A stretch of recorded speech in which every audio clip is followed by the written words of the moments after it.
my journey started with the death of my father. But the death of my father is like the first time that I looked at a living will and testament, came across a land deed, insurance policies, a death certificate, a birth certificate. I knew what a birth certificate was. Did I actually ever really read it? It spawned not just like a curiosity in me, but a literacy.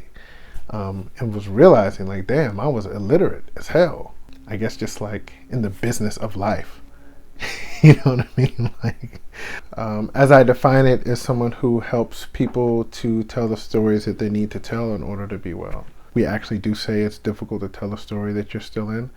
So what a narrative care provider does is they help people to hear that story better, more fully, more wholly. And we not only fight for that listening, we fight for people to hear a story in which they may prevail, where they are heroic, courageous, brave, resilient. And in the case of people not being able to tell themselves out of a certain space that they're in life because of the story that they're telling themselves, we help them to do both, not just to tell that story, but through the process of making meaning to find the pathways out of that story and into a new one. The two things we focus on are time and space. What is the story that is present, which is space, and what is the story that is urgent, which brings in the element of time. For me, if I'm to answer that question, what's urgent? It's definitely going to be the stories that I'm telling about my family history. I feel like as Black folks in America, essentially we're born into mystery. We don't inherit oftentimes whole family trees, whole family stories. We'll inherit parts of the puzzle that others have put together, and then they pass the puzzle over to us. And that's been happening generation after generation after generation. So now I'm at the point in my life at 42 where I'm finally beginning to actually handle the jigsaw, trying to be courageous enough to confront why people have omitted themselves from the record, omitted others from the record, and just to try to heal the record, try to heal the timeline. I think of trauma sometimes and pain as wounds in time or wounds of time. You can't talk about stories without introducing the element of time. Temporality is one of the core elements of stories. Fascinated, I think, with where I fit in this family's timeline. I'm relating to people that it would have been impossible for me to have met because they're like my great-great-grandmother. And they did as fuck. But then I'm finding out, oh, but you were the record keeper. You were the memory keeper. You were the griots. You were the storytellers. You were the people who were writing on the back of photographs, you know, with little inscriptions and names and clues and hints. This was in this place in 1922. And who did they do that for? It's a really fascinating question. Who did they do that for? They didn't do that for themselves. They knew who those people were. They knew at some point in the future, in our timeline, our future, we were going to handle that part of the puzzle. We were going to need that information. Somebody did that for us.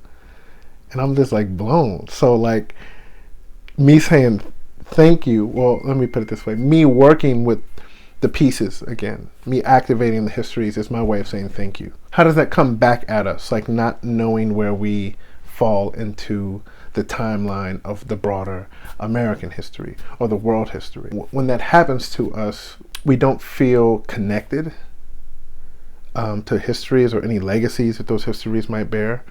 We don't feel a sense of belonging, like we were just thunderborn and appeared one day out of nowhere.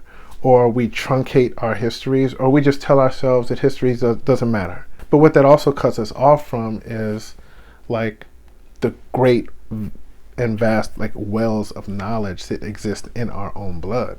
What they're calling like epigenetics now is like what we've been calling blood memory forever. That means what they did is literally in my blood. That's a part of my DNA. There are things that I may not have fully understood but felt, that as I begin to go into the history and look at it and glean some of the details, I begin to make connections between what I felt and then histories and things that have actually happened before me. And then I start to connect it. I'm like, oh, this shit actually kind of starts to make sense. I love road trips, love to drive. There have been parts of the country that when I've driven through, I felt like I was home. Then I looked up some shit and found out, oh, your people came from there. That stretch of road that you liked so much, your people migrated out of that stretch of road to come to what was then called the West, which was Indiana. I'm available to what these stories have to tell me. You said that your people like left clues for you. Like, right. What kind of clues do you want to leave for your great grandchildren?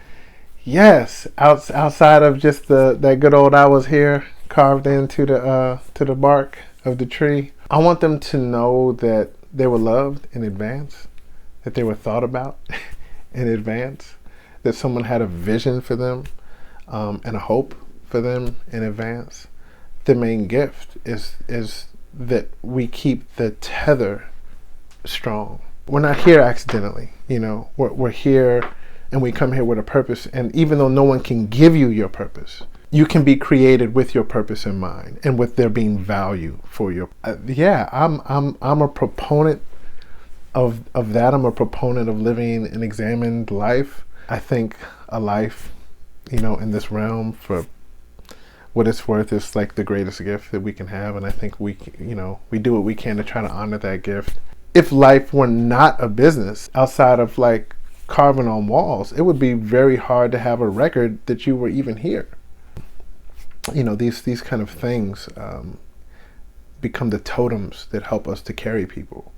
And that's the other part of this journey that's been so beautiful, is discovering what those things are and being able to carry them and take them with me.